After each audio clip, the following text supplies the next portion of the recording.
All right, a quick mic check. Pam, can you hear us okay? I can. Can you hear me? Oh, yep, I can. It's not on the owl, so give me one more second.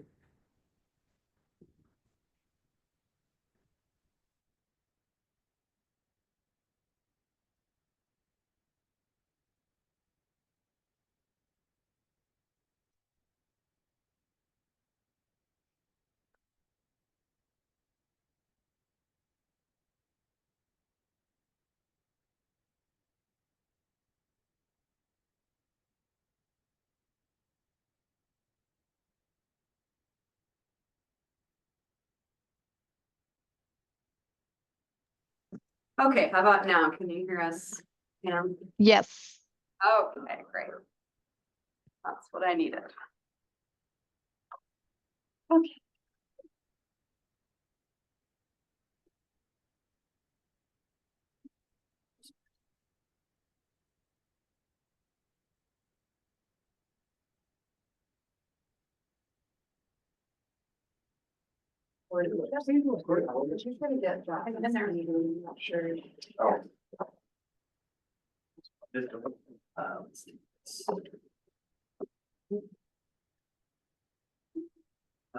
It might just. Okay. And then just duplicate the screen. Yes. Perfect. Oh. There's keeps doing things that make me nervous.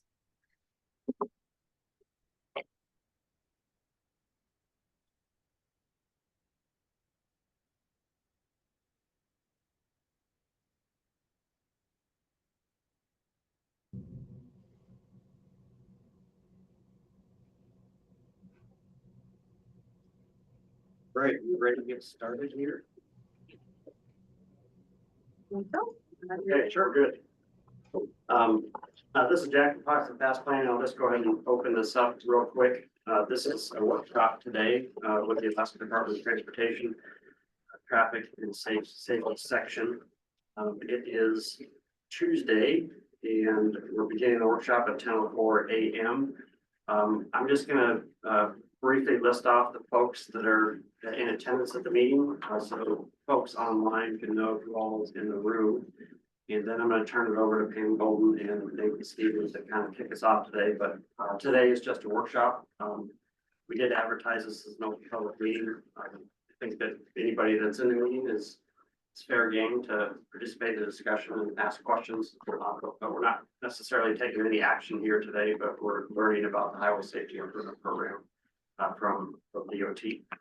So for folks that we have in the room here with us today, we've got Phoebe Bradley, Corey Tigliano, Don Galligan, Lydia Lunsford, Brett Nelson, Randy Bailey, Kellen Scullen, Nathan Stephen, Patrick Gilchrist, and myself, Jackson Fox. And then online we have Pam Golden, Corey Luigi, Dan Adamczak, Jason Olds, Tom Hewitt, Kim Streeter, Anna Boson.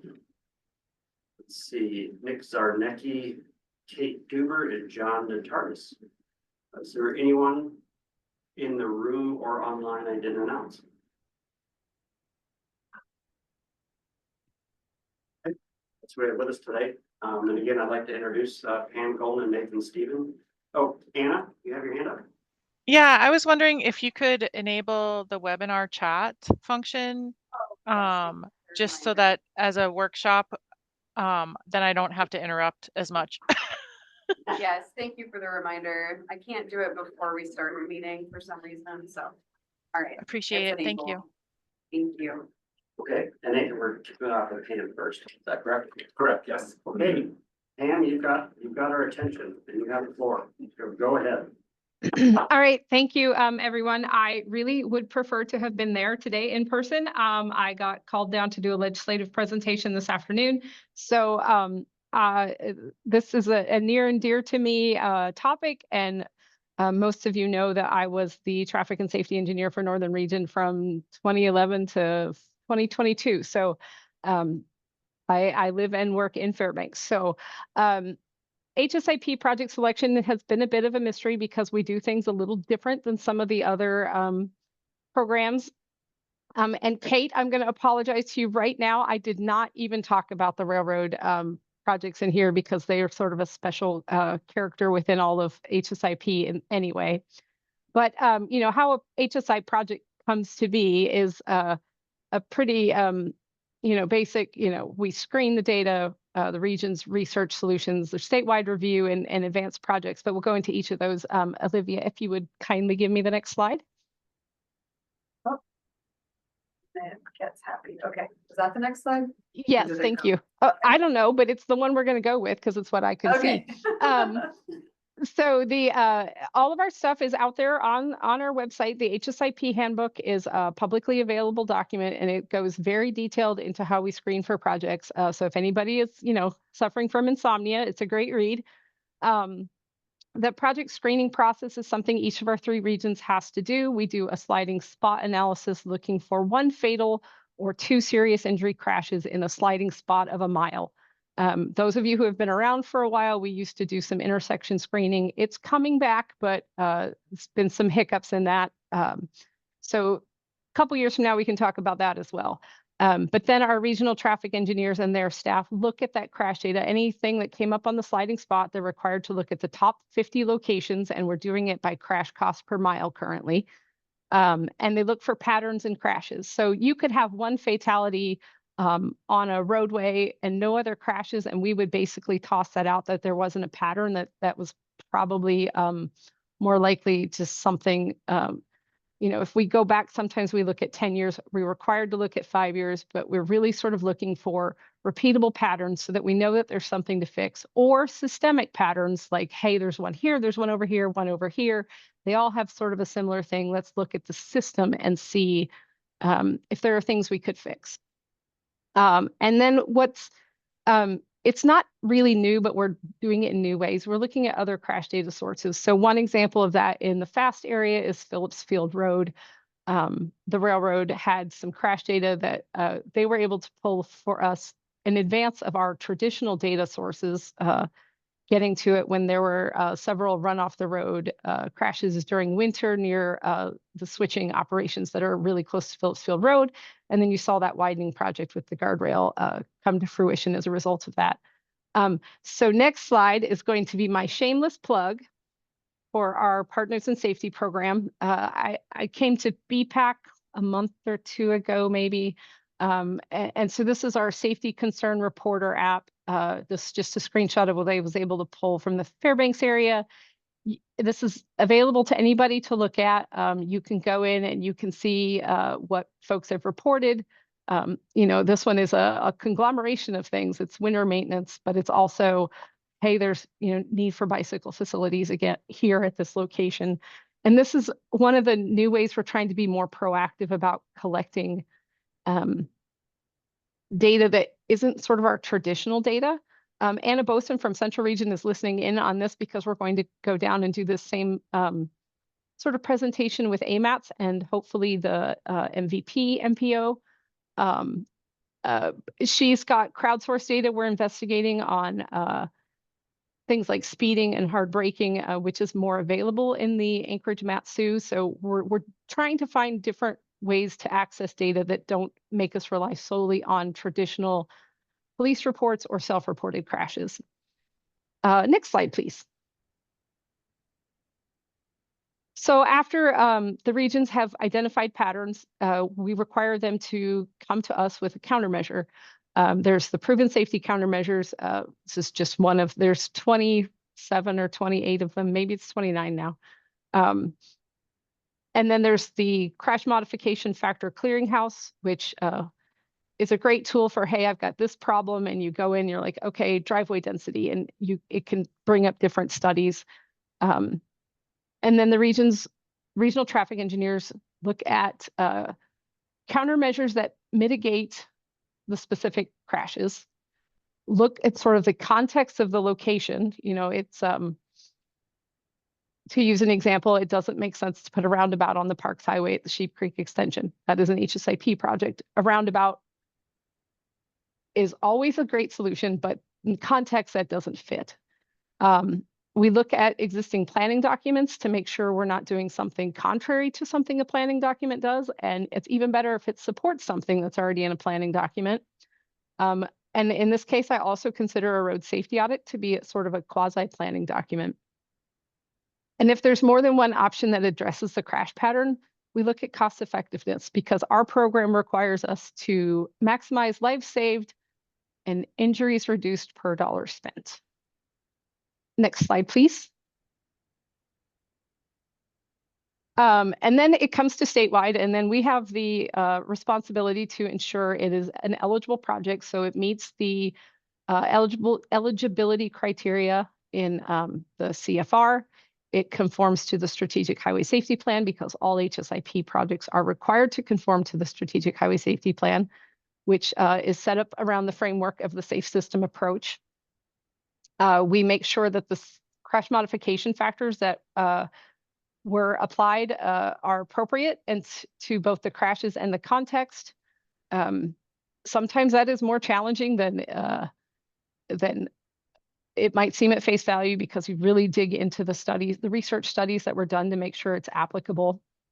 And then we're responsible to, once they're eligible, we have to prioritize who gets funded first.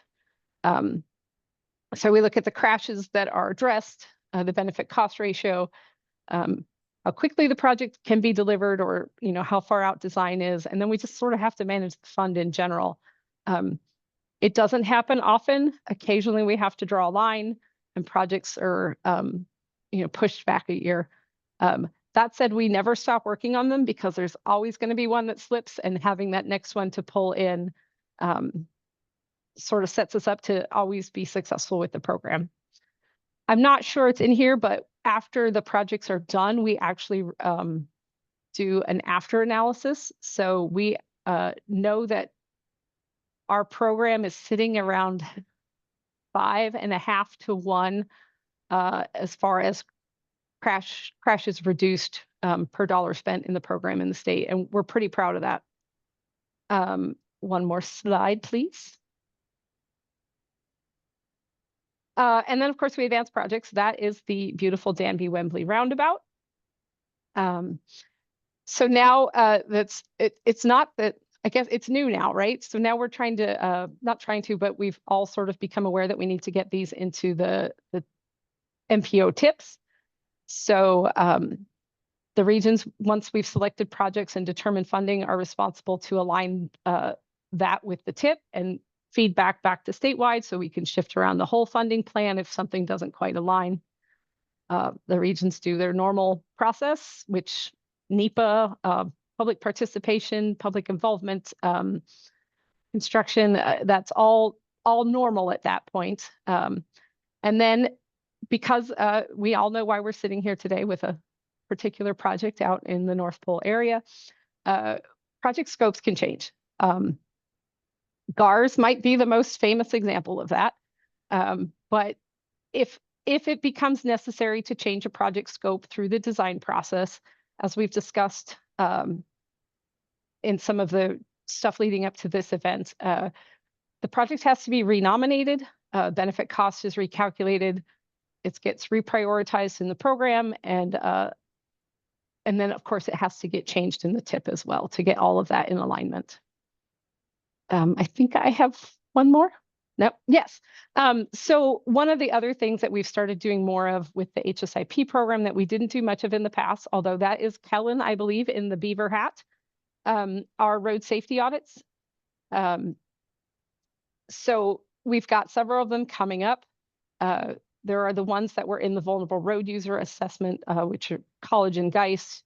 And then the MPO, in this case, fast planning, is getting to pick 2 locations.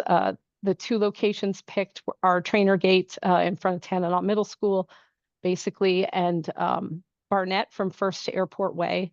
And then we've talked about the Richardson Highway at Peridot. Nathan has brought that forward as a project to go into the tip. And Jackson, you and I have to, I think, talk about this on the side as to whether these are required to be in the tip because they're planning. I don't want to get into that today, but just saying, we're doing these safety audits, and these will help guide future HSIP projects, STIP projects, MPO projects, whatever it might be. The findings of these can inform future projects because they identify near-term, midterm, and long-term solutions.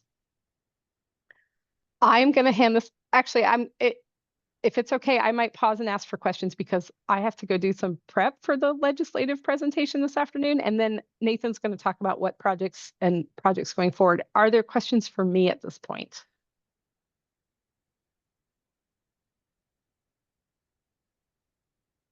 I just have one question. Thanks, Pam. I really appreciate the information. I'm happy to see so many upcoming road safety audits. I thought that last one was a really beneficial process. My question is mostly in regards to the scope changes. And then you talked a little bit about the recalculation. I'm gonna screw up my terms here. The recalculation based on the chosen mitigation measure. Can you just talk a little more about that? Like how often would whatever the new design is mean the project goes down the list and doesn't get funding? Did that make sense? Maybe, I think so. Let me see. So if I try to summarize that, like, how often would it, sorry, are you asking, would it drop off the list or like drop Yeah, below the funding line? Exactly. Like just help me Okay. understand that process a little more. So the reality is it's highly unusual for us to draw the line. There's usually something that we'll have a light year and a heavy year. So things just more fluctuate between years. It's not that they go away. If a project is eligible and it's got funding assigned to it, it continues to live on. And I may have confused the situation last week before, whenever it was, where we talked about if a project doesn't start within 2 years, it drops off the list. So if we put in a project and for whatever reason, the project doesn't get started, say it's nominated in 24 passes, 25 passes, no funding has truly been obligated to it, it drops off the list. Okay. So can we use the GARs as an example? If I remember right, first time that came forward, it was clearly an interchange. Then the scope changed. Did that have to be rescored by this, I guess, this committee that awards the funding? So yes, so it became extremely expensive. There were some right-of-way issues that were not, the cemetery, there was another corner that it just became such that the cost became so high. And our consultants on that case said, hey, there's at-grade alternatives that will still reduce crashes. So we had to figure out what the new crash reductions were. So we had to go through the whole process of agreeing with countermeasures with statewide, recalculating the benefit cost. The project was still the same project it started under. The IRIS code was the same. We renominated it into the program under the new benefit cost ratio. And so that's how it continued forward. On the other hand, had we stayed with the interchange, it would have become a funding problem, really, is what it came down to, as the cost just escalated. Well, that's where, does it have to drop below the line, because there's just not that much in the overall program. If we needed $40 million for one project, that really hampers the whole program statewide.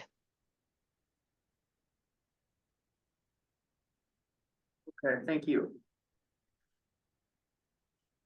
All right, any other questions in the room or online for Pam?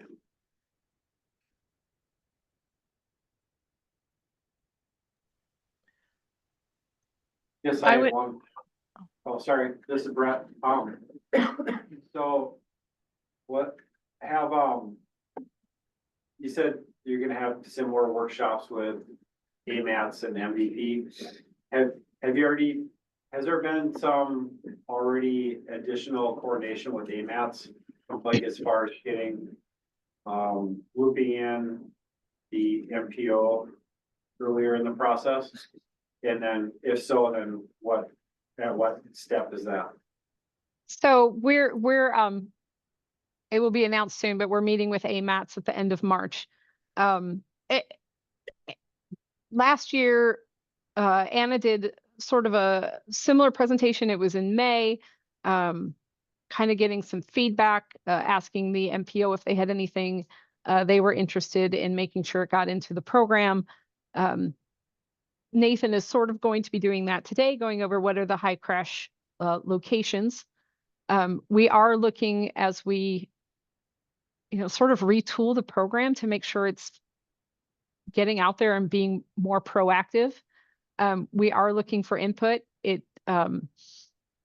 doesn't mean a project will necessarily come in because, thank you, Brett, for asking this, because we've got to have data. So as I said earlier, we are open to new sorts of data. And so if we can make it a data-driven process, the reality is projects with crashes, existing crashes, will always score higher than projects that don't have existing crashes. And that's just how the program is currently set up. But we are looking to get earlier input from all three MPOs as far as, hey, are there things out there that you've been hearing about you want to make sure we're looking at? And I do want to plug road safety audits. That's an easy one.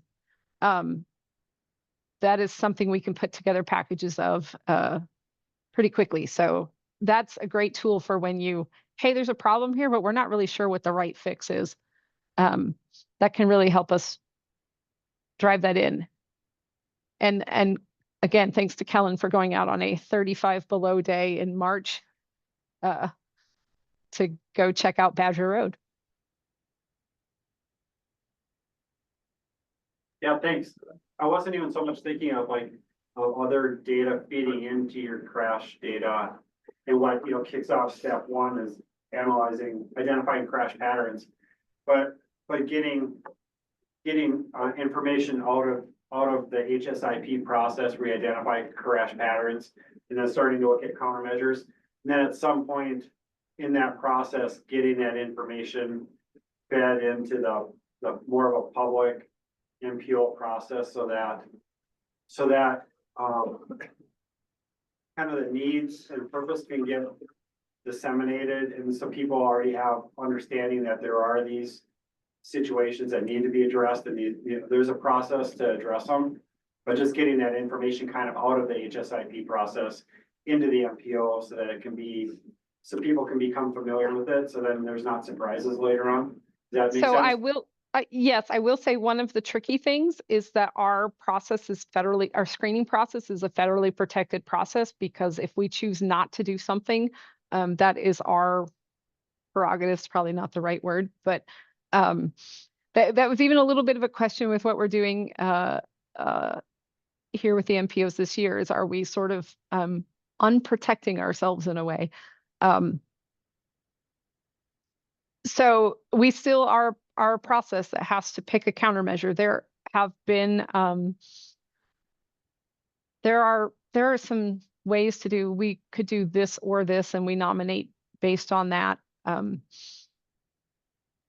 But it's up to each of the two regions. It doesn't really apply to South Coast to sort of explore better ways of roping in the pre-project process. And some of you in the room will remember we did some pre-outreach on the Chena Small Tracks Chena Pump Roundabout. So there are ways to do things. Nothing is solidified.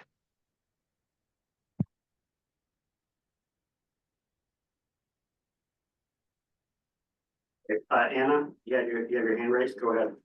Thank you. Yeah, and I would just say I put in the chat a clarification. Pam had mentioned our performance of the HSIP, and that's looking at before after data for ranked projects. The long game would be even to go back to unranked projects. So I bet our performance is even higher than the 5-to-1 or whatever, but we just don't have the necessary ability to go back to non-ranked projects that are like systemic, for instance, or upgrades that are kind of more getting things to current standards and how much that improves safety performance of the program. So wanted to highlight that we're not necessarily going back and doing an analysis of everything that HSIP is funding. And then I can drop in the chat a recording of our May presentation to AMATs with the handouts and et cetera there.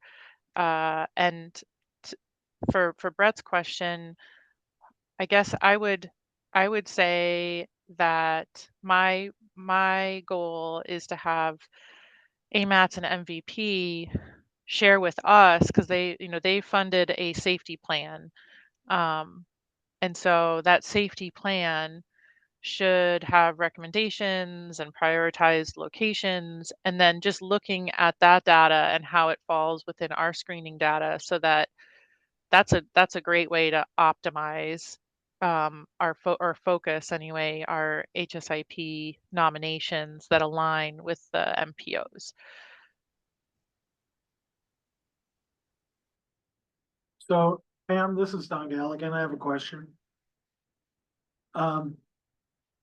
Using GARS as an example, we were seeing, kind of public messaging on that all the way back into 2018. And it was probably one of the more publicized improvements that DOT has done in this region. And it was an HSIP project. So how do we go from that to having a roundabout at Nordale that nobody knows about? So, That's really the question I'm trying to get at with HSIP. so in defense of GARS, we went out to the public through the normal process, like any other project, starting with it as an interchange. I think we were at Wedgwood. We had a public meeting, and then there was something else that came in like, hey, we have these other alternatives. So it went through the normal process. It came into the program as an interchange, and through the normal NEPA process, that's where we started, as we sort of dialed in design, dialed in NEPA, it went back. So it actually came into the program just as stealthily, that's not the right word, but as Nordale PD or, many of our other projects, or all of our other projects. I think the one that we really tried to do something different on, and I'll give credit to Sarah Shocker on that, was the Chena Small Tracks Roundabout. And that was sort of her idea, like, hey, how can we get out there ahead of this? So it was something, a new technique we tried. I will also point out, we had a project at Peridot and the Rich. We had a project in the program. We never started it. Before we started it, we went out and did some pre-project outreach. We were going to eliminate some turning movements. And after talking with the business owners in that area, we did not start that project. So I think we talked about this over the past couple of weeks. We can have a quote project. And until it gets funded, it's an idea with the ability to fund as opposed to an actual project. So there are ways to still sort of do some outreach before starting. And so maybe that's why some of those projects got more publicity than others. Speaking of GARS, our first Pell that we did was the Rich Stees Pell, and we did it from the near Badger up to Stees. To Chena Hot Springs Road. We cut it back a little bit, but that was the GARS intersection was already identified as a level of service issue and potential. There were some safety things identified, so it had already been in the public a little bit, knowing that there was an issue. So it was kind of like pre-primed a little bit, so before it became the project.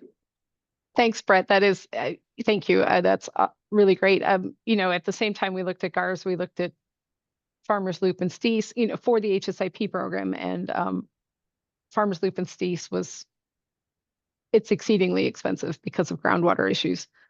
So we walked away. Like we've looked at other projects, Airport and Pegger in the Airport Way plan. Again, it's just such an expensive project for a relatively small program to try to take on. So going back to where we look at existing plans. Thanks a lot, Brett.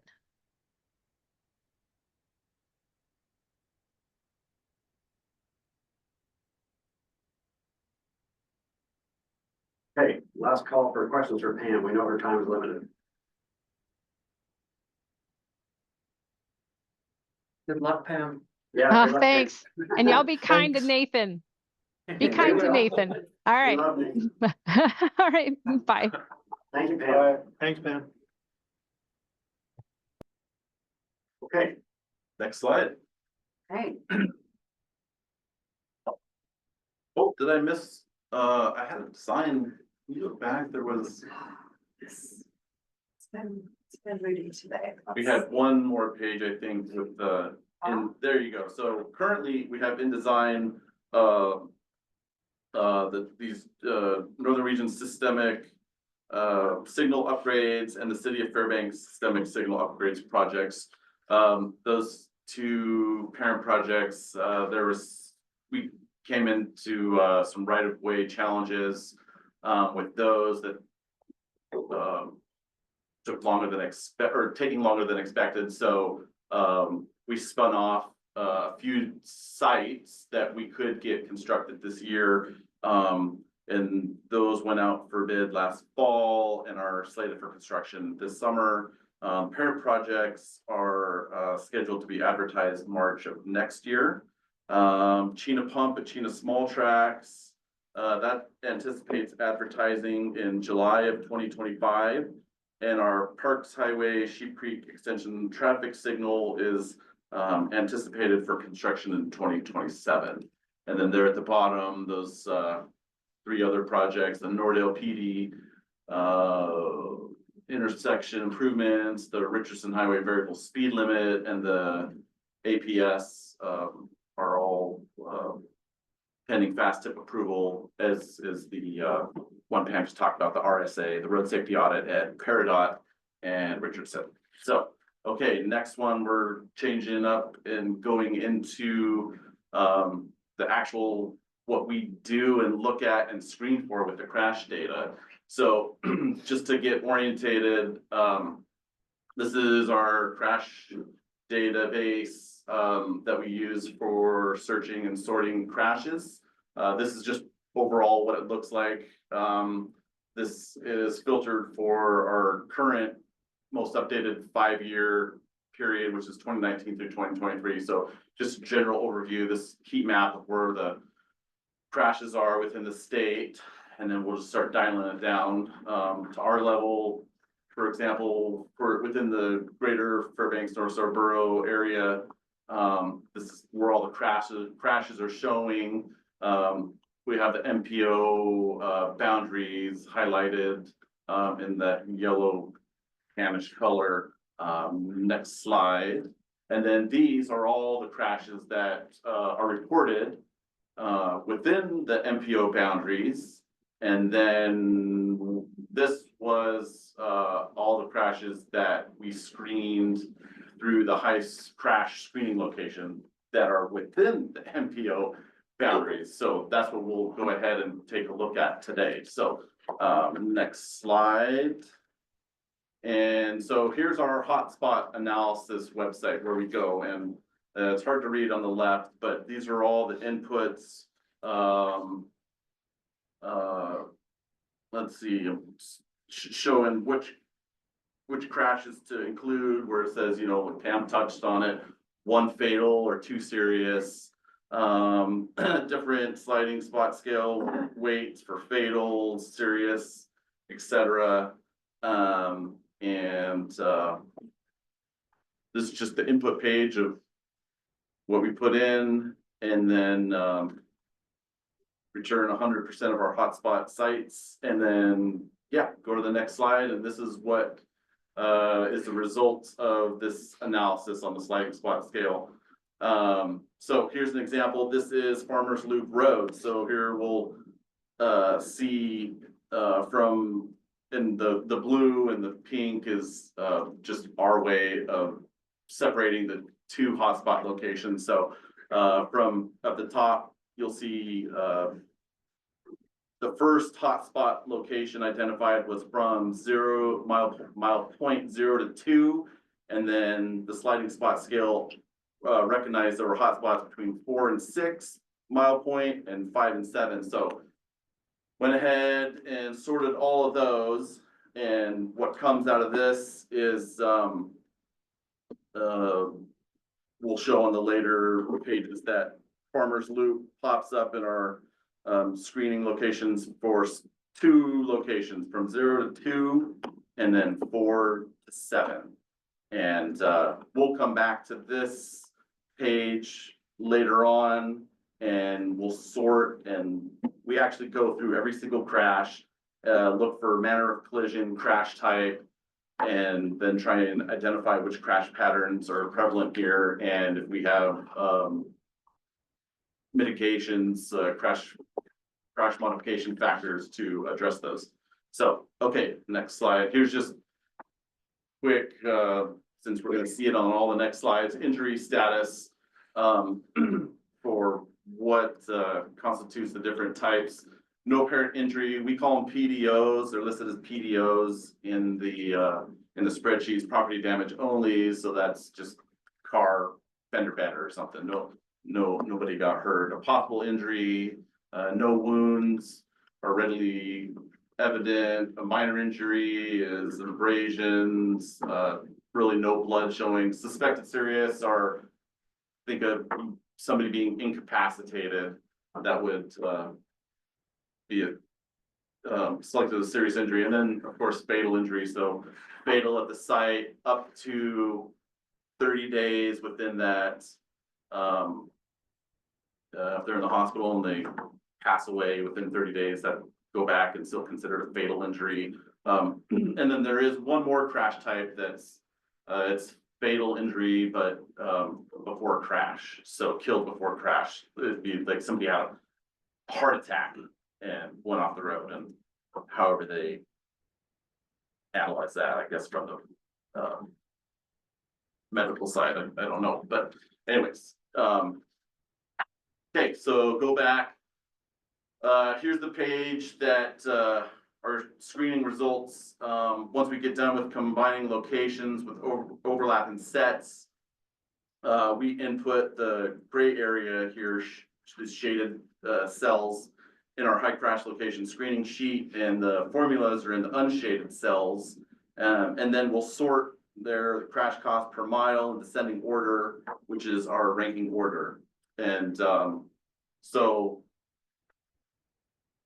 go to the next slide, please. And so this is for what we would be looking at for this upcoming year. In disclosure, this was like this process usually takes like 2 months that we go through, and I did it in a few days. So we'll go back and sift through it, but for argument's sake, this is kind of what we're looking at. So the top site location we'd be looking at is Geist Road from 0 to 1.73.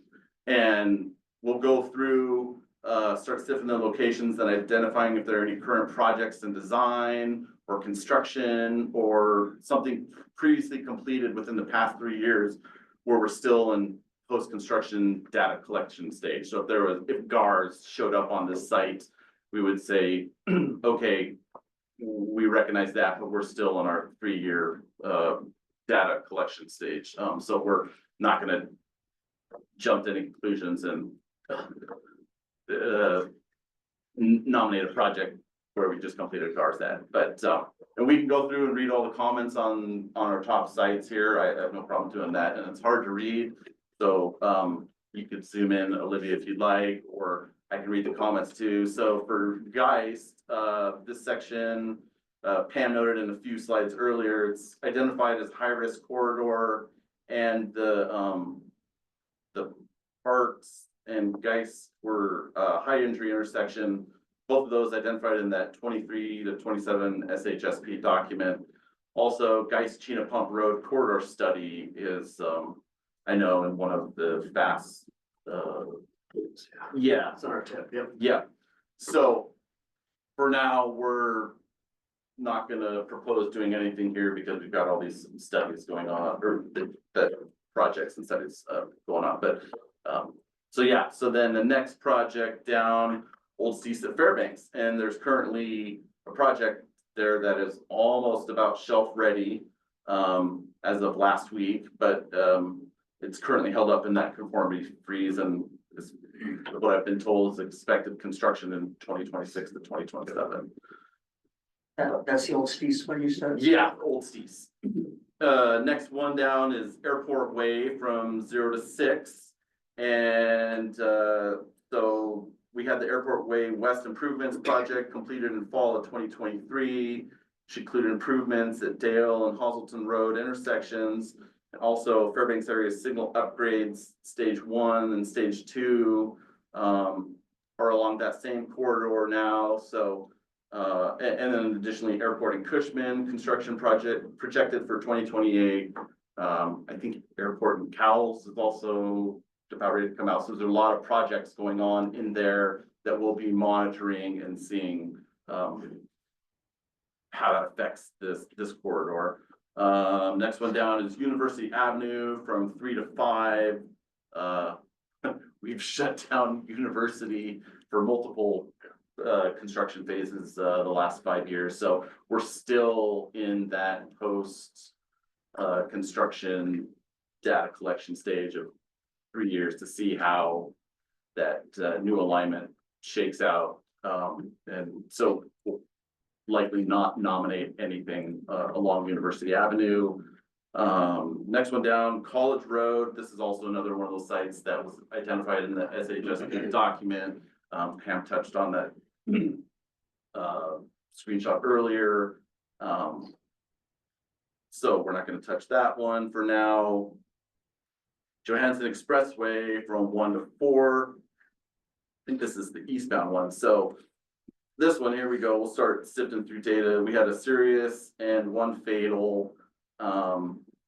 Fatality. I've written in my comments. Fatality in segment was a result of erratic driving under the influence. Overwhelming majority of crashes in the segment are typical low severity crashes expected at signalized intersections. So probably not going to touch that one at this point. Parks Highway from 314 to 318. Several crashes in the segment are along the Parks Highway Sheep Creek extension intersection. As we know that we have an HSIP projects for the Sheep Creek continuous green tea already in design, so we're not gonna nominate anything throughout here for that project. And so finally we get to Badger Road. Badger Road has not been on our list the last couple of years because we were still in that post construction data collection timeframe from the Badger Twiddle project, but now these are starting to pop back up and eligible, so these are definitely highlighted and start to go back and look at these intersections and along this corridor, as well as talking with the troopers last summer. They identified to us that, hey, Plaque and Holmes, I think, are some of their top locations that they get called out to, that they see a lot of. So we have, speaking of non-traditional data sources, our discussions with the troopers, they've identified those, and we've put that in our short list of projects to highlight and when going through the full screening process. Next spot down is the Stee's Highway from 1 to 4, so that's GARS up to well, I think 5 is Chino Hot Springs, but crashes are clustered at intersections. We have the Stee's Johansson interchange project that's going to be going along hell of it as well in the conformity freeze. 2028 expected construction, so we'll hold off since that's a big design that is currently being handled under a consultant. Chino Hot Springs Road 0 to 7. So we just had the Chino Hot Springs 0 to 6 project done a few years ago. So again, this one is still, we're waiting, to see if some of those crashes in our 5-year period are dropping off as we get further away from, when we did the construction. And anybody, I was just gonna say, anybody can stop me anytime. Yeah, Nathan, I was gonna ask about the previous project or that you mentioned. You talked about the interchange at, Steve's and Joe. But what about like College, Trainer Gate? I mean, there's a lot of other places that have accident history in that 1 to 5 or 1 to 4 stretch. 0 to 4.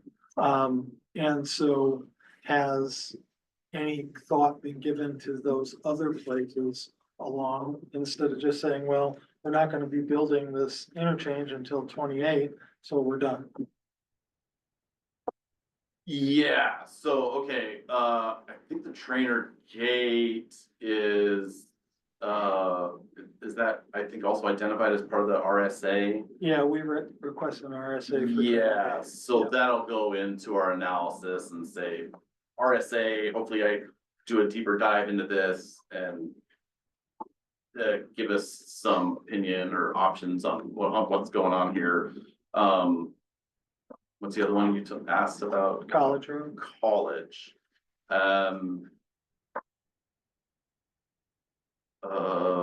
Is College on here? I don't know, it's listed on in the comments, that's all I was using. I don't know, the College East intersection you're talking, I think if I noted that anywhere in this, College East. Nothing's coming to mind. Okay. But we'll definitely. Yeah, Look at that. I think my point is that, I understand that we're doing the, we're doing the interchange, and so maybe in that environment, from Farmers Loop down to, the past, the Joe down a little ways, I don't know, 1,000, 2,000 feet. I get that area is kind of covered, right, with the Steve's Joe project. Mhm. But there's all this other space in that 0 to 4 that, I think that, if we looked at it, we may find some additional issues. Yeah, and I'm just thinking, I wonder if College East is part of.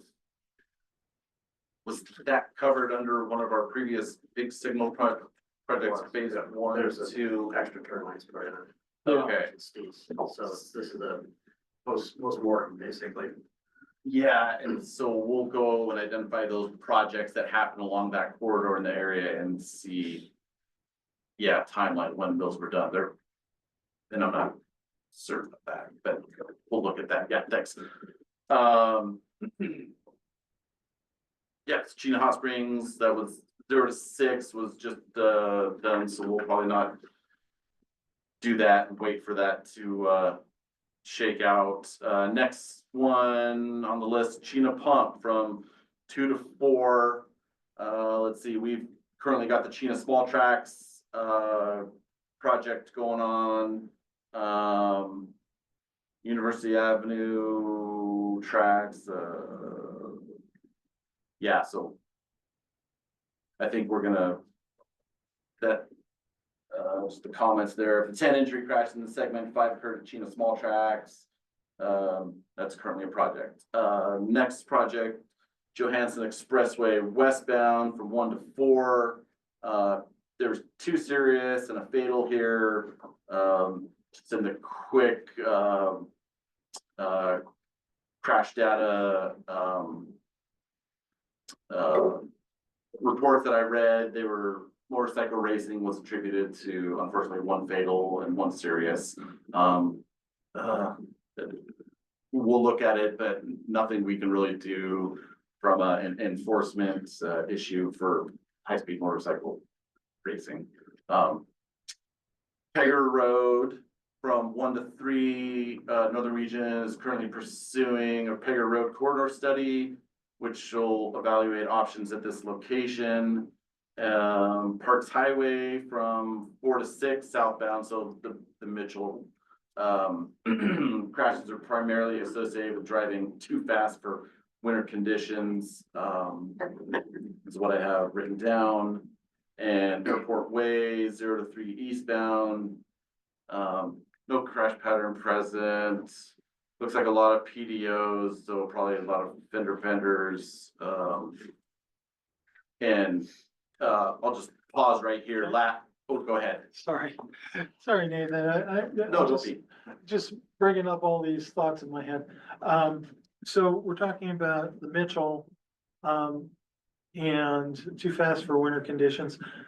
Have we looked at the crash history specifically related to these, stoplight controlled intersections? Is that potentially a cause? Or, I mean, do we have a lot of rear end accidents? What's happening there? Other than too fast for winter road conditions? Yeah, great segue. I was just gonna say, so last year, we went through and we look at every single crash and pull up the crash reports for one and say, okay, this one was located at the intersection. How many crash types were here? Were they rear ends, angles, side swipes, and or congregate all the different crash types and their locations. We'll have like 6 screens going on. We'll have the map, that previous Excel spreadsheets, the crash reports, and just go and comment on every single one of those lines in the pink and blue and say, yeah, this was at an intersection, not an intersection. All sorts of ways. We use our pivot tables for sorting through all that data and so yeah, that would be something that would show up, that we would identify. These were all intersections or run off road, at the end of the airport runway. It's like, all right, what happened here? A one-off of something, whereas 80% of them are rear ends, for example, or something. And be like, oh, okay, well, obviously something's going on here. Do we do and at the end of the presentation, I put in our crash modification factors that we'll look at for if we identify a bunch of rear ends, like, oh, okay, one of them is rubble strips in the 200 yards out or 100 yards out or whatever. That's one of the options we have. Okay, so, I guess the question I would have, because we did point out that it was wintertime road conditions. Does the HSIP process ever inform maintenance? Yes, yeah, they've actually asked us to have kind of a breakdown just for to see if their brining operations were being successful or efficient. Okay. And so, yeah, we did, sort of all through the crashes, sorted them by, yeah, it's this, one of the 156 variables that are on our crash data is like snow, icy, slushy weather. Right. Surface, before and after weather events, and they can see, oh, okay, this is working for us, or this is not working for us. In that instance, it was working and reducing crashes, in intersections. But sorry, I might have jumped off topic, but yes, we do talk with M&O to inform them and keep them apprised of, sites, locations that are being affected by weather events or whatever. Great. Let's see. Cheetah Pump, I think we covered Johansson, Pegger. Which one? Airport Way. Okay, Farmers Lou. That's also identified as a road safety audit location, so hopefully, road safety audit will come up with, more information for us to pursue. Next one down is Holmes Road. So here's an example, Holmes Road in North Pole. That's currently in design. That's a John the TARDIS project. So, we identified that in our last year crash screening and talking, within pre-construction. John the TARDIS said, yeah, we've already got that listed as a project, slated to be in design. So, okay. Great, glad that's being handled there and identified. Dennis Road, no crash pattern. Here's one, you know, there's unfortunately a fatal. The person was wearing dark clothing and walking on the shoulder, or not so far off on the shoulder. So they got hit. Possible solution would be to widen the shoulders, but there's very limited right of way in the area. So, what do we do there? Richardson Highway, this was, I think, during GAR's construction, there was a pedestrian fatality and it's also access controlled. So, no project we proposed because there's no crash pattern present really there in the history of it. Van Horn, some of the stuff that we get, 2 of the 3 serious injuries were, one was due to a mattress in the road that somebody ran over and swerved off and then running a red light. So, then just wrapping up here, McGrath, no crash patterns present. Steese Highway from 6 to 9. Don't really have really limited data, nothing to present there. And then Miller Hill, only one accident there, one crash there, and it was unfortunately a fatal. And so I just pulled it up. That was somebody on an ATV, unfortunately, in the road and swerved off and hit a tree and fatal. So, nothing really for us to do since there's no established pattern of crashes there that we would propose mitigations for. And then Farmers Loop, again, the second hotspot location that we looked at earlier from 4 to 7. That's again going to be covered by an RSA, and then Old Steese at Fox from 1 to 8. And I wrote something down, but it didn't transfer to my presentation, so I'm sorry. I don't remember what my deep dive on that one was. So that's it. So here we come up on our crash cost reduction factors from our HSIP handbook.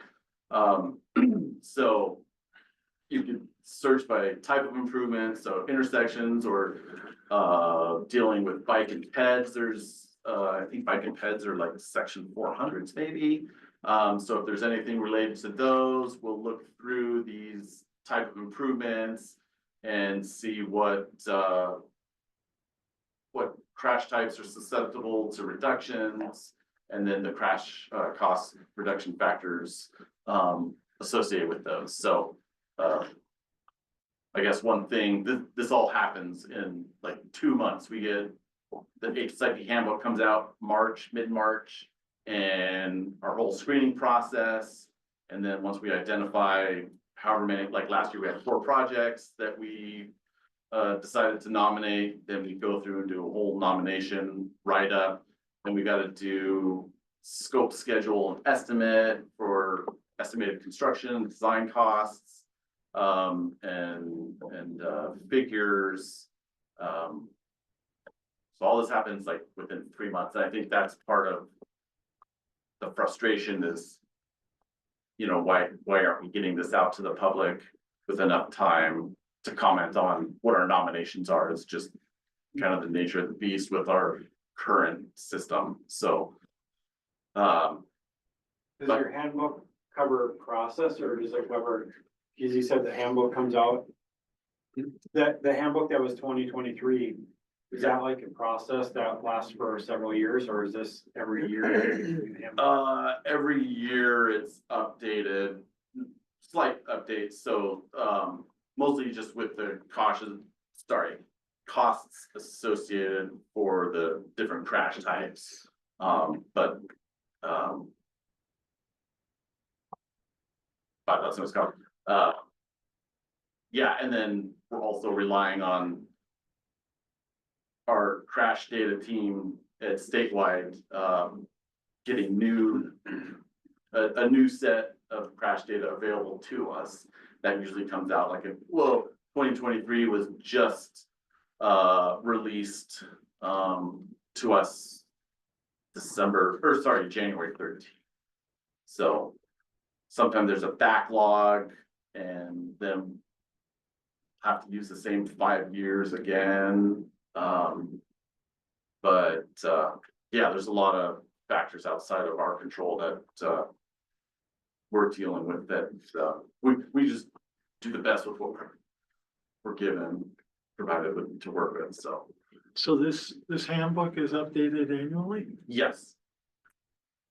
Anna's got her hand raised too, I think. Maybe wants to speak to that.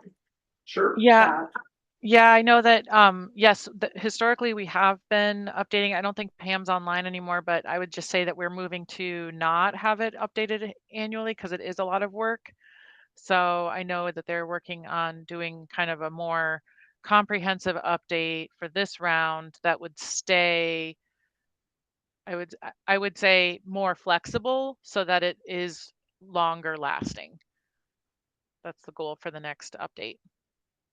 And then I also put in the chat that if there are treatments on here that you would like to see that aren't currently listed, headquarters is amenable to updating or providing case by case approvals for nominations as things become research supported recommendations from FHWA or other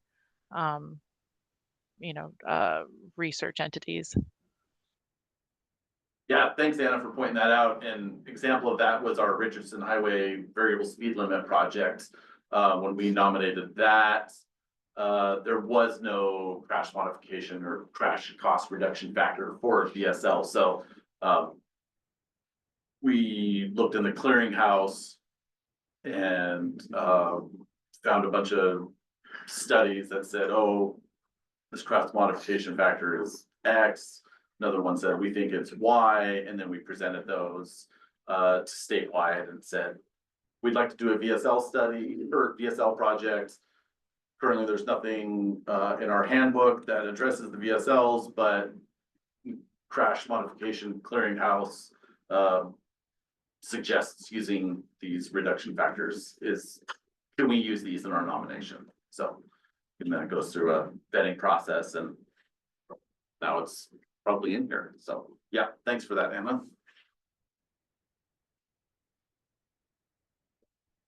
Question. My question is regarding the quality of the data. I'm going to just use an example here.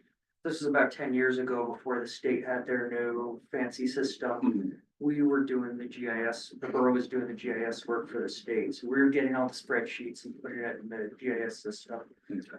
And when I looked at the data for the first time, there were some odd things. And just the example I'm going to use, like there was a hot spot on Cushman Street.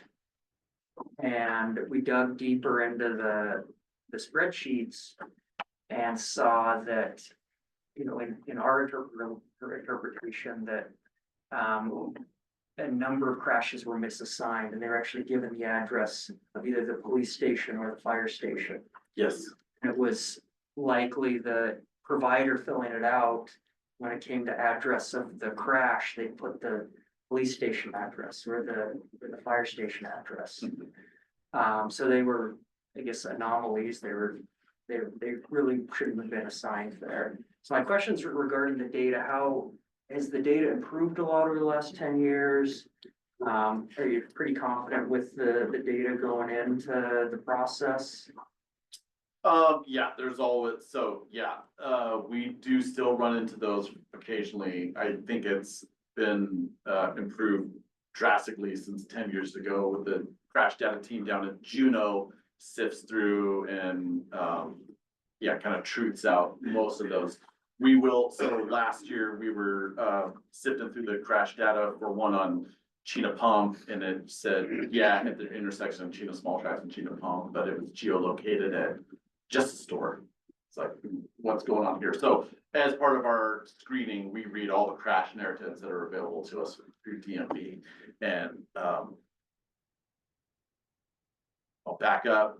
There's two crash types, or sorry, there's two crash forms. There's the 12-200s, which are the law enforcement, and then there's the 12-209s, which are filled out by people from your insurance. Like, yeah, I got in a wreck, and they're like, okay, fill this form out, mail it to us. And so that's when they're like sitting at home and they feel, oh, what's my GPS location? Yeah, sure, here. Or they're filling it out at the police station and they fill out the lat longs there.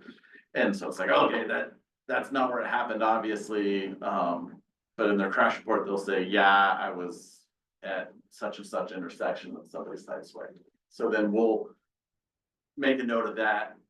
And we go ahead and notify the crash data team down at Juneau, say, hey, there's a discrepancy in this crash number. Can you fix it? And they're like, okay, thanks for the heads up. We'll get it updated in our system. So not perfect. Not everything comes through 100%. But better. But better. Better, yeah. So, Nathan, is there, can you give us like a percentage of the reports that come from police versus public fill out? I could, I don't, have that on me, but, I will say, an interesting factoid of, so the 12-200s are law enforcement, the 12-209s are people filling them out. And anybody want to guess the percentage of pedestrian filled out forms where they identify themselves as speeding or driving intoxicated? Or it's zero. Yeah, Yeah, so right. there's that layer of 12-209s. I guess what my question was getting at is I know other DOTs do trainings for state police, local police, that sort of thing on how to fill out their forms. Mhm. I didn't know if Alaska does that. I think we may have. Oh, Here, go ahead, Lieutenant Roberts. There's a trooper in the room. Hey, everybody, good morning. I thought I could pipe in and back some of this up. I would say that probably the majority, I don't have the statistics in front of me. We could research it and find it as well, but I think that you're probably going to get more 12-209s than you're going to get 12-200s. And that's just because the troopers are usually pushing people to do 12-209s, the self-reporting form, on the minor fender bender non-injury stuff. But anything that's got any kind of injury at all or greater or significant damage, the trooper, at least the Alaska State Troopers, I don't know about the municipal agencies, but the troopers are going to generate a 12-200 form. And our accuracy in reporting drastically improved, I would say, about that 10-year ago mark as well, because the Alaska State Troopers transitioned over to a new system that uses TRACS program. We call it TRACS. And that 12-200 system has a whole series of validations in it so that even a baby trooper really has a hard time messing it up, because the program will not accept inputs that aren't what DOT and DPS want them to enter. It will reject it.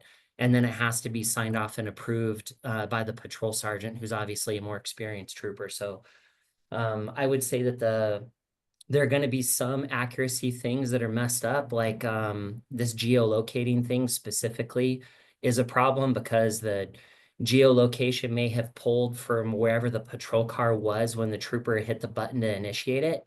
and they don't catch that the grid coordinate there is different than where they were when they were down the road when the actual crash happened. And the validation error won't detect that and pick that up. So that little minor error. And then obviously the 12209s are going to be all over the place with was so eloquently described already that people are going to say, oh, I was at Justice Store, when really they were, at Palo Verde and China Pump, that sort of thing. Well, thank you. Yeah, that's a great point that he made on the law enforcement ones, the 12200s. Where you're serious and fatals are they're gonna be pretty bulletproof. For reporting. Great. Any more questions, comments, suggestions? Great, Tom. Correct me if I'm jumping ahead, let me know. But I think my kind of questions early on, or at least my goal of attending is, how could we better involve the public before a project is already started and already scoped, which is harder to change after that. That was my question on how to get about this. If we haven't got there, I'll hold my question. But that was kind of one of my big goals coming today. Yeah, and I think Pam was, I think that's gonna be addressed in our new handbook process that she's working on revising. How much of the handbook process is mandated by federal highways and how much of it is our, best practice based on experience? Putting together the handbook, I mean, how much of it is, mandated by federal highway, you have to follow this process? Sorry, I don't know that since I'm not involved with it. But I can ask a follow up. Anna has her hand up. Go ahead, Anna. Yeah, thanks. So the handbook is written to comply for the federal requirements so that DOT can self-approve of the eligibility of the projects, so that by having a handbook, then we don't have to go to FHWA every time to get review and concurrence on every nomination. Instead, each of the regions submit these recommendations, and then essentially Pam is reviewing them for concurrence with the handbook. So that is our compliance method currently, and I believe that that's still going to be the case, even though we're going to expand the flexibility of the handbook for lasting longer than the year to year. What I'll recommend then for answering the other question on how to merge the public engagement and with the MPO process is doing these things that we're doing today, which is the workshop, recording it, providing feedback through your technical and policy committees. Personally, I think it helped that we'd done this in May of last year with AMATs, so that their technical advisory committee attended this. Then they provided a recommendation to us and to the policy committee to put forward 2 roads for us to consider funding HSIP.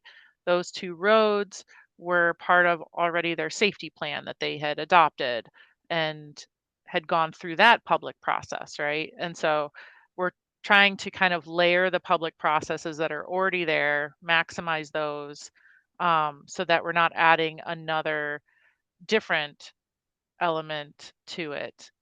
Does that make sense? Well, this is Jackson here at Fast Planning. That makes a lot of sense to me. I mean, I really think the intent of today's workshop and how this came about is starting this conversation on how we can kind of better coordinate these HSIP projects so there's no surprises. For not just for our committees and our policy board, but also for the general public. And by folding conversations like this, looking at the crash data, looking at these corridors, looking at these intersections, open public meetings at say, the technical committee, for starters, it's presented to us before it becomes a project, so we're all aware. We know that something's coming down the pipe at some point in the future, so I like what Anna said, to just fold this into our existing process. So, And I'll add that see. it wasn't the last of the meetings on this either. I then they passed their recommendation to send a formal message to the region saying we want you to focus on DeBar Road and Mountain View Drive based on the workshop and based on our safety plans. And then I then set up a meeting with the AMAT staff as well as the city staff to then go into scoping those very projects, so that at that level it wasn't a surprise, right? We met on those sites and did kind of an informal road safety audit where we walked the corridor. Then I brought headquarters staff when they came to visit the region. I walked them through those sites along with some other sites that we wanted to submit separately. Then I went back to AMAT and said, these are all of our proposed HSIP projects, the 2 that you asked for, as well as these other ones. And so it was like, I can't guarantee that these are going to be selected, but I'm being transparent about the process that I'm going through, taking your input as well as these other data-driven treatments. So then I submitted all of those to headquarters for the iterative process of review and concurrence, and incorporating their feedback. So it was an iterative process, and I think that it helped with, again, piggybacking on all of those public opportunities of those meetings to inform.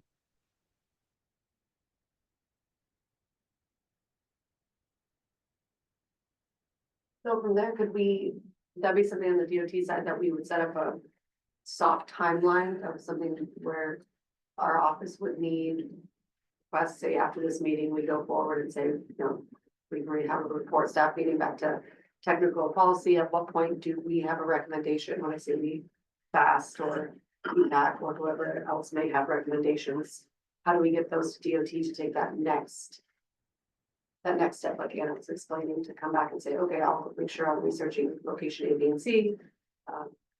Maybe we could put the board based on this data, or maybe we shouldn't based on this data. And then is there a timeline maybe that we, DOT, would need that or would like to ask for that, or that would help? And maybe that's not the answer you can provide right now, but it's something that we look into. Yeah, we ideally, right, we come up with a high crash location screening, have all the top 50 sites, provide it to the MDO for the ones that are within the MDO boundaries and say, hey, these are sites that popped hot for us. Did any of these, do you want to pursue, or what are your top 3 or something along those lines, right? And then come back and say, okay, for example, fast planning wants to focus on Geist Road or whatever. And then, go through the nomination process. And again, data driven, so it's got to meet those benefit cost ratios. Something along those lines. I mean, the Just process spitballing. that Anna described there with AMATs is that if that can be repeated up here in the northern region, that'd be great. So, I mean, I think that there's a process that they've tested out. I mean, I've heard from AMATs that they're pretty satisfied with the interactions with the HSIP program, which is a little bit different than our reaction up here.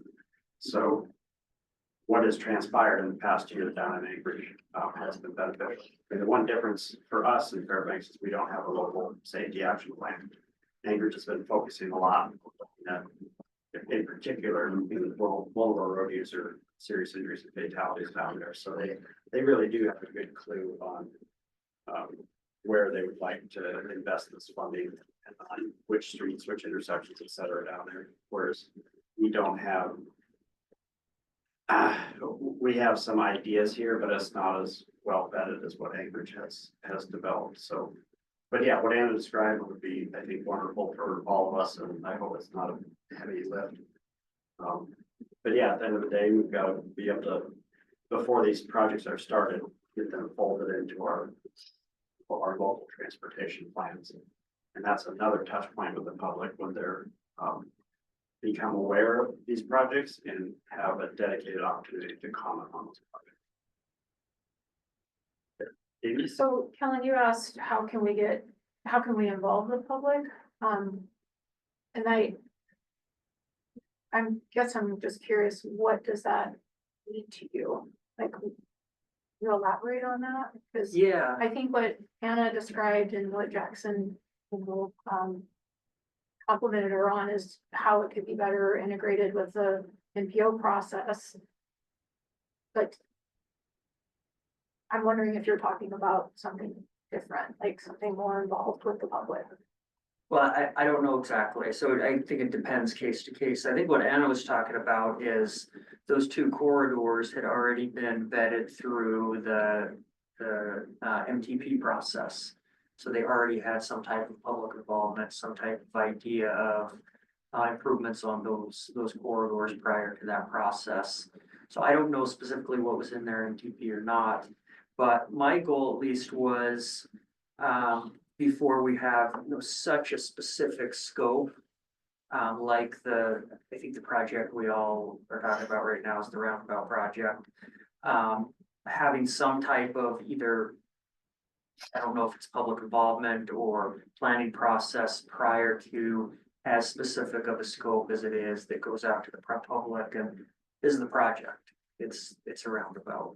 So that was at least my goal. And I don't know how to make that happen, whether it's the process AMAT's used or something else. I'm not exactly sure. Yeah, I think since it's data driven and there's a pretty good process and it's based on. Like Anna was explaining, because we're following the federal highways requirements, then we have a lot of ownership on being able to make those decisions on what fits eligibility. So that makes sense.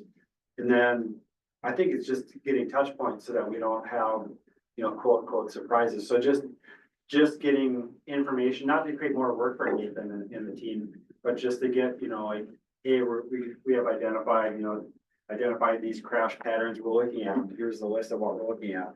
And then next comes up. We're working on countermeasures for this subset because we have identified hotspots. Not, just so people have been exposed to like, Badger plaque is something that came up today.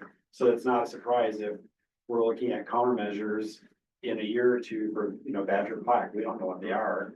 But they've already been introduced as like, that's a problem. We have these crashes. Having Nathan kind of give us updates throughout the year, throughout the process, when he has the time when it fits with our technical committee and policy board, then it's already all been introduced. So we don't get these things that come up later and go, hey, we never heard about this. Well, we've already been talking about it. We've identified it as a crash problem. We've identified that there's some countermeasures available.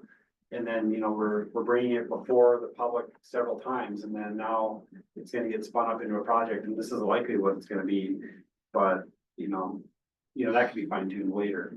But I think it's kind of that, not so much because we don't have a safety plan. We've been relying on statewide and the region to help feed us information. It's not like they're doing the forensics, they have all to get information. But it's just kind of like rolling that out, keeping people, having them exposed to it. And I was gonna ask Nathan, how many HSIP projects are in the MPO versus like from other region that are outside the MPO? Because I remember doing in environmental, I remember doing lots of HSIP, but some of them were just like, rumble strips. It fits the countermeasure. It's rural, it's not really a big issue, so it just never was an issue. But when we start changing traffic patterns in town, there's a lot of people affected. And a roundabout's a good solution, just that people have to be introduced to it. That's why I think the Chena small tracks went more smoothly because we had already been out there floated. Run by people a couple times so they were exposed to it. the Nordale ED was kind of like, hey, where'd that come from? And then as the pub Alpha does, they go, what about this? What about this? We didn't know about all these other things, so. So I think we have some good, I think there's good stuff there. We just kind of have to integrate it better with their process, and it helps today for me to understand through this workshop how your process works, so you can kind of integrate them a little bit better. So my one question on Chena Pump and small tracks is that, I mean, so personally, I really appreciated the outreach to the neighborhood to introduce the idea out there. I mean, before it was a project, but I guess my question is was that work done after the project was started, or was it truly done before a federal obligation was made? I don't know, that was before my time. Right. I mean, that was kind of the fundamental question, like with PD Nordale, that, you know, can some public outreach be done prior to the project start? Anyways. Again, what happened on Chena Pump and Chena Small Tracks, I thought was good process as far as initial outreach to the neighborhood, and I think PD Nordale would benefit from that. You may get negative feedback still, but I thought that was a light way to introduce the project to the area residents, and so they said, oh, okay, so DOT is thinking about a roundabout here, and we have an opportunity to weigh in on that. But yeah, I don't know if it was pre or post project start, because once you start an HSIP project, it's hard to turn any different direction. It's kind of a linear thing towards the solution that's already been identified. I would say that, the survey that they did was really good thing to do, because they reached out to people who would be impacted both ways by the roundabout. Those who want to just zoom through and don't want to slow down. But they also reached out to the people who need access and want to be able to access the road safely. And so by doing that kind of a broader spread and selecting, people to participate through the survey, that I think gave you a much clearer picture of kind of who's for it, who's against it, and that, it's the people who actually need the access are the ones who are actually for it. And I think that's a powerful tool when you go out to the public, because I went to the public meeting for this at the school there, and there was almost no opposition at all during that outreach. And I think it's because you talked to the right people and got the real information. So I think it could be used as a model even for, looking at more controversial projects like the Parks Highway, Geis Road interchange. You have to be careful though, because opposition doesn't necessarily mean a project will move forward with that same solution or not. I mean, that's just, and there were, I was talked at the entire meeting. There was definitely opposition to the roundabout, for that one. But I do think this is why I'm asking about the public involvement and like what is the objective here? Because I think when it comes to HSIP projects, they are data-based. The decisions are informed by data. And while there's definitely a public participation piece to that, I think you have to be careful not to mislead the public in thinking that their opinion or their participation is somehow going to influence the outcome, because that's not often the case, especially with HSIP, because they are informed by the data and by these proven countermeasures. So at the end of the day, I think you just have to be willing to accept that there's going to be opposition sometimes, or just be opposed to a roundabout, even though that may be the best solution as been determined by the research. Does Does that make sense? So that's why I was asking, like, what, when you say involve the public, to what end? Is it more to, for the purpose of transparency and giving them a heads up of, hey, this is coming? Or is it, there's different objectives to the public process, and so, when it comes to HSIP, I think the purpose of it is somewhat a little more focused than maybe other projects that are looking at, a variety of alternatives to implement. But I'd be curious to hear what DOT has to say about that, because that's just. Yeah, so, I should have brought our nomination for PD Nordale, but we do go through those calculations to some extent. So for PD Nordale, we said, okay, there's an issue here at this intersection. So, go to the intersection, traffic control. I don't think it's a signalized or something, but for a roundabout, it's like a 75% reduction in all crashes at an intersection. What are the other options at an intersection? Converting a two-way stop to a four-way stop. I think that was like a 70% reduction, but caveat, 70% reduction in not all crash types. It's only like angles maybe or rear ends. And so you're not going back to the data driven, it doesn't score as high and it wouldn't be considered under the benefit cost as an HSIP program if you did convert it to a four-way stop, or improving site conditions, which people have noted.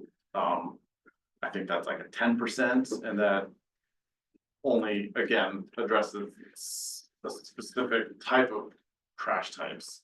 And, you know, as we've noted, talking with M&O, they've cleared it as far as they can to the right-of-way boundaries, and any other further clearing is on private property. So we went through those three options in our narrative and said, this is why we're doing this is why the roundabout's being put forth as our best solution. I don't, did I go off track or did that? I think early public involvement informs the public, and if it's earlier on, HSIP is an eligibility program out of funds. And if you don't meet that eligibility, that doesn't mean that you can't do the project with other funds. If there's a different solution that's more publicly palatable, that leadership, you know, chooses to want to do. So earlier on in the process creates more opportunity for options. So we're not constrained to like either do this or we lose the funding. It's got, you know, it's an iterative, like we have these options, we can use this funding for these solutions. And if that's not okay with the public, if it's not going to solve the problem, then there's time, you might pull that one out of the program, pull in the next one that's HSIP. So we have a queue of things that can go, and then that solution might be outside the eligibility for HSIP, but it still might be a good project. You can fund it different ways.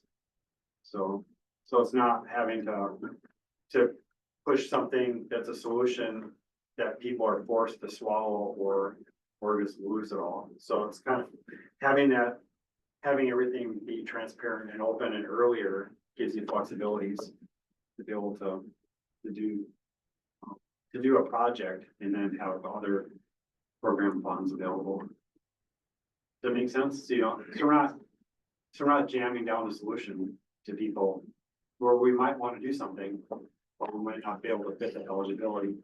Because HSIP is kind of limited. It's a good program, but it's kind of limited. I guess, Oh, sorry, you can respond. well, I think I'm just I'd have to maybe have a real life scenario of knowing.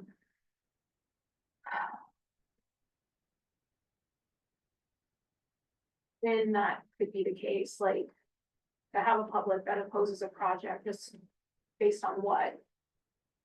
Versus an engineered solution that's based on data and facts, and like, it's a proven solution versus, I just don't like it. I think that's the thing I'm having I have a difficult time reconciling sometimes is okay, you have a public who doesn't want something just because they don't want it, when all of this data tells us that it is really truly the safest solution here. Why wouldn't you want that?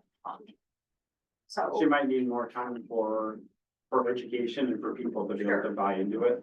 And there's leadership decisions to be made too. I mean, environmental is a process, but it doesn't mean that this is the answer. It just means that this has all been information gathered, and so leadership can make a decision on what's best, or it can be adjusted. But I think that one thing you said though is like, regardless where we're at in the process, I think we should always be prepared to address any of those questions, you know, did you look at this and why not this? And I think that's an important part of the process that maybe often does seem like it got skipped over, you know, is it's like, surprise, here's a roundabout. It's like, we still need to be prepared to answer, you know, why not this and why is this the best? And then also be prepared to say, you know, that's a very good point. I'm not sure that was considered. Let us take that back to the table and like, I think that you have to, you know, always be willing to meet the public with that level of humility. And I think that's generally, maybe I'm naive, but I think that we do that. Yeah, and that's easy enough on our end, because we'll just say, yeah, it didn't score high enough for the benefit cost ratio to be eligible for nomination, so that's why this specific type of improvement would not be nominated, or eligible to be nominated. Go ahead, Tom. I guess my opinion on this, that we all want the same thing, and I think that thing is consensus building. Public consensus building is what we're all trying to do here, that's what we're trying to have. But it's so much of a chicken and an egg with these HSIP projects, that just pulling the scopes of, I think, every one of our fast planning projects, even when we want a roundabout considered, we write in the scope, consider a roundabout. Cal Street Phase 1, I think, is one project we did that. But you pull the scope on an HSIP project, it says construct a roundabout. So in my opinion, it's just so much harder to build that consensus when you're going in with a concrete scope like that, as opposed to one of our, I guess, normal CTP projects, where it's a lot more open-ended. Most of our projects are intersection improvements. The scope calls out, you know, specific considerations, but there's not something that's locked in. So my opinion on that is just, again, it's so much harder to build that consensus when that scope's kind of already locked in, as opposed to more open. And through the public process, that consensus is built and you get to that solution. I guess one example I can think of that we kind of went through this, it wasn't an HSIP project, but it was a really nasty project, was the College Road Corridor study. We had a very specific engineering analysis saying this solution is going to reduce the crash rates. And we just got, I guess for lack of a better term, butts handed to us when we went to the public involvement on that. And ultimately, it was left up to the policy board. They had the options of moving forward with the recommendation out of the corridor study, or responding to that public concern. So that ultimately was, again, left to the policy board to make that decision.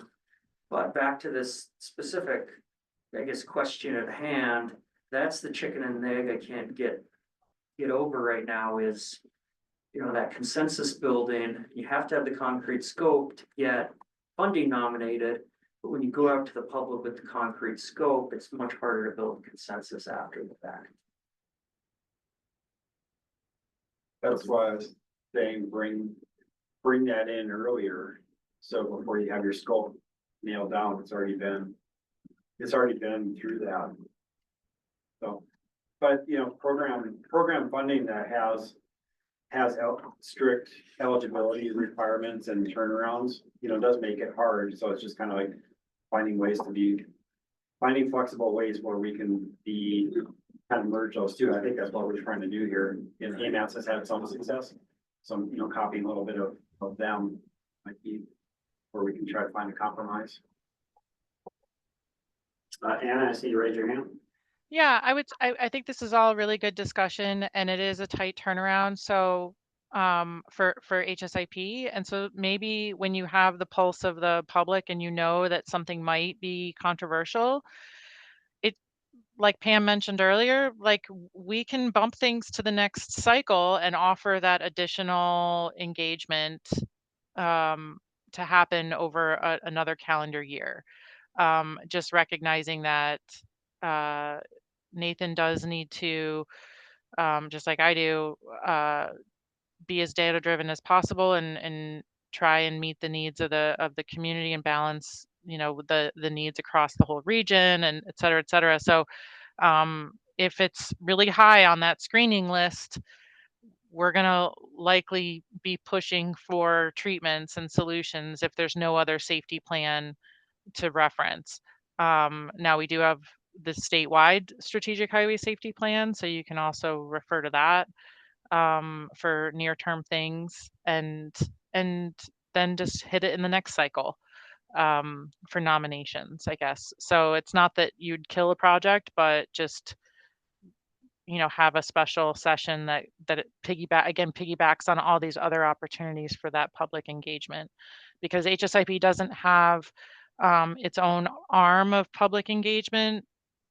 Piggybacking on all these existing ones is really the way to I think capture as much as we can with the limited funding.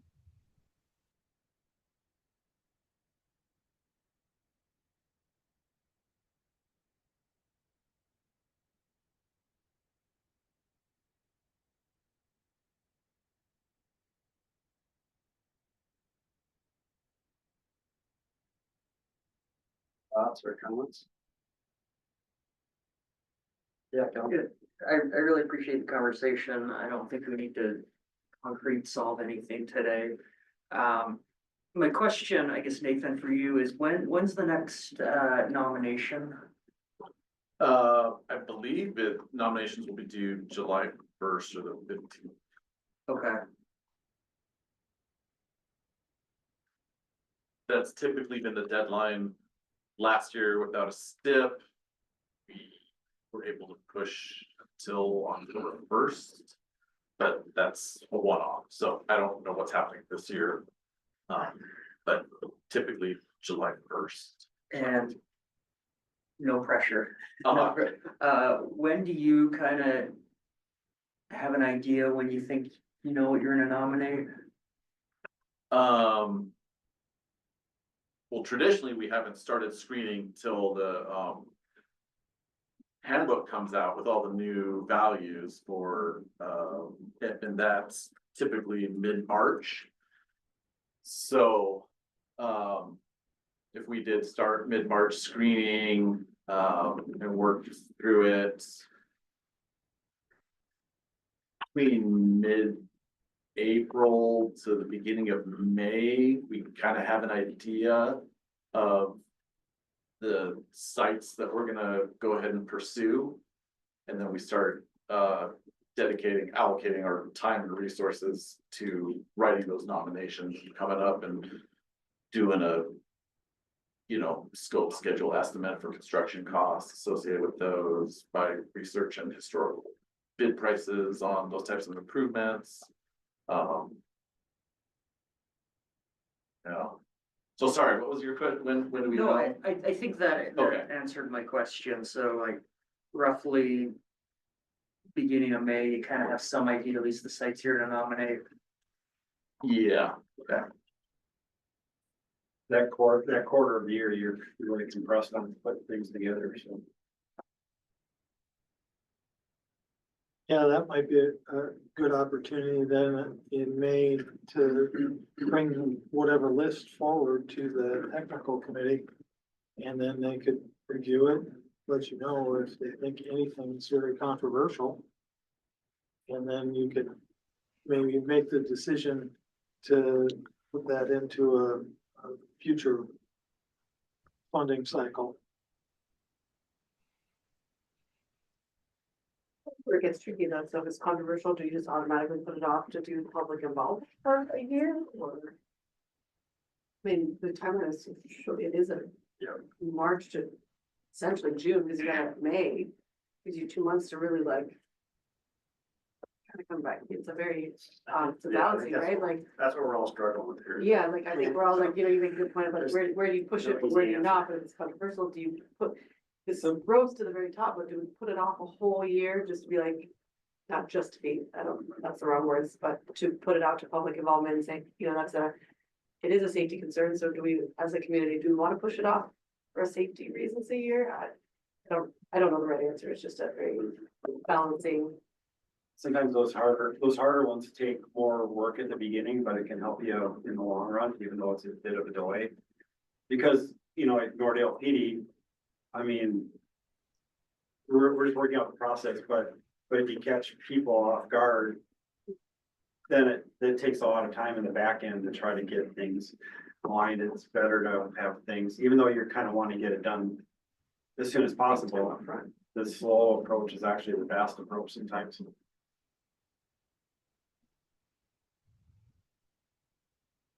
Yeah, and I guess the other thing I'm seeing here is that once this HSIP handbook is maybe reformulated to last 2-3 years or so, maybe you could move up your timelines. So we'd have a little bit more time between when the list is known and when the applications are due. Because we're not then dependent on when the HSIP handbook comes out. Yeah, I know that's been a discussion in the past and hasn't come to fruition for, I forget the reasons why, but, But if you're going to have a handbook that lasts multiple seasons, that would give you Right. more flexibility, I think. and Anna may be able to address. Go ahead, Anna. Well, I just wanted to offer another approach, depending on what your goal is.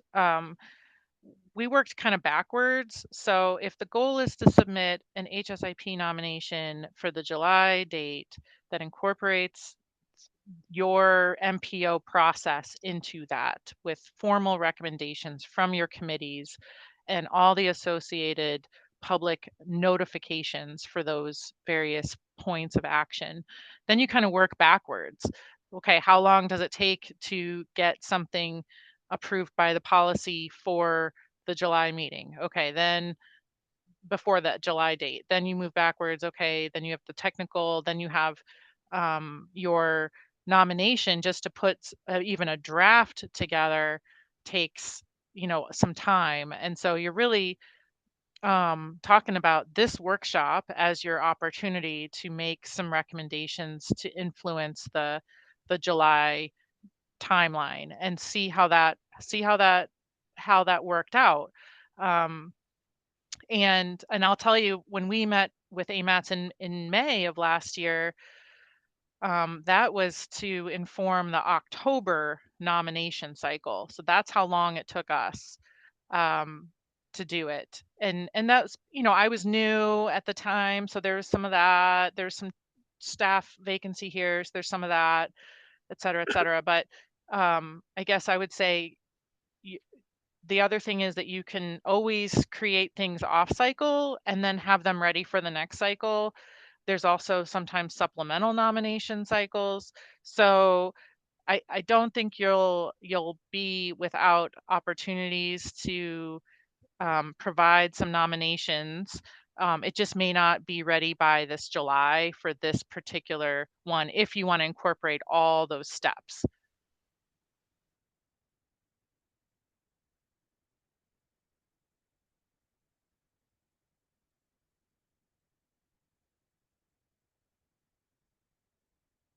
What do we do about PD Nordell tomorrow?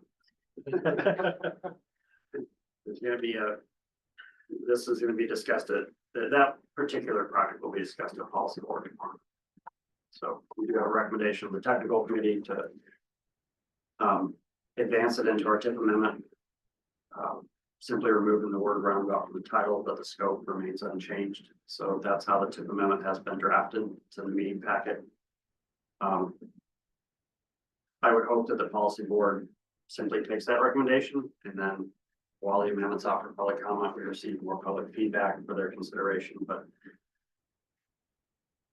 of course, it's gotten a little bit political, so I don't necessarily know what they're gonna do, but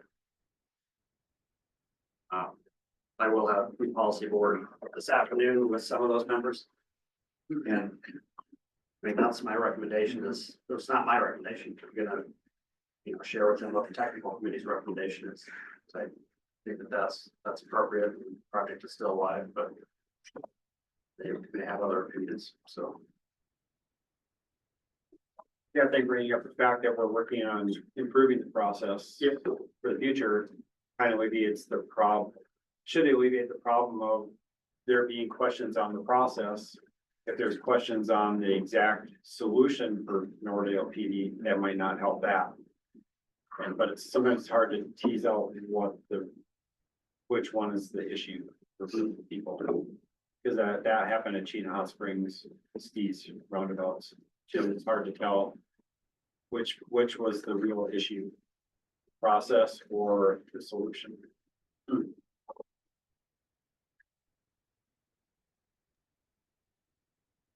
If I may, from the trooper's perspective, I know that we're discussing community involvement and community impact, but just to plant the seed with everybody, as an agency, we are very, very excited about Nordale and PD getting a roundabout.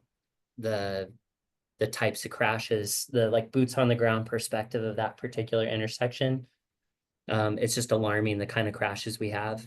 And that I think that you're gonna have people that are gonna complain and be upset that something interferes with their route or the way they like to drive or whatever. And I think that we learned this with the Chena Small Tracks, Chena Pump plan. I mean, Pam had mentioned this a little bit, and they got ahead of it by having a community meeting, I think at Wood River Elementary School, maybe beforehand. And I had one of my trooper sergeants attend because he's in that area a lot and could speak to the speeding and the crashes and the stuff that happened at that intersection. And that was really effective. That had a very positive outcome with AST and DOT being present in like a small meeting up front to kind of like brief everybody. And maybe that's what needs to happen with Nordale and PD, but the efforts of DOT up to this point, I think, are great and valiant, but the not driving reasonable and prudent for road conditions and both directions of traffic thinking they have the right of way at that intersection and they're sliding through and causing a lot of the crashes. I think we're going to have serious injuries continue to happen at that intersection if we don't do something. And I kind of lean toward, I trust DOT engineers. I trust the engineers that look at it. And my personal opinion, if it matters at all, is having that, it's okay to have community involvement and get community buy-in. But ultimately, I think the statistics and the people that are the professionals studying it kind of know best, for what it's worth. Get that, Lieutenant Rob.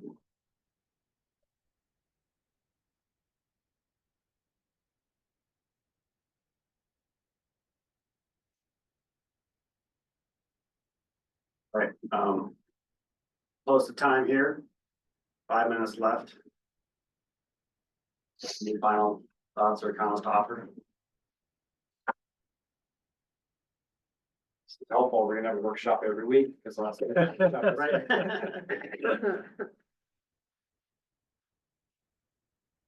Okay, well, thank you very much, Nathan. Thank you. Yeah, thanks a lot. Dialogue and, thank you, Anna, for chiming in and educating us on the process that has been used down in Anchorage, and Pam's not here, but I'd like to thank her as well for her presentation at the beginning of the meeting. So I thought this was a very productive conversation, and everybody's gonna walk away from the table with a lot more understanding about the program and the process. And it's getting us to start to think about, yeah, how this could improve a little bit moving forward. So thank you, everyone. And we'll go ahead and Call the meeting forward at 11:06. Thanks. Happy to answer any questions too as it comes up. Thank you, Anna. Thanks.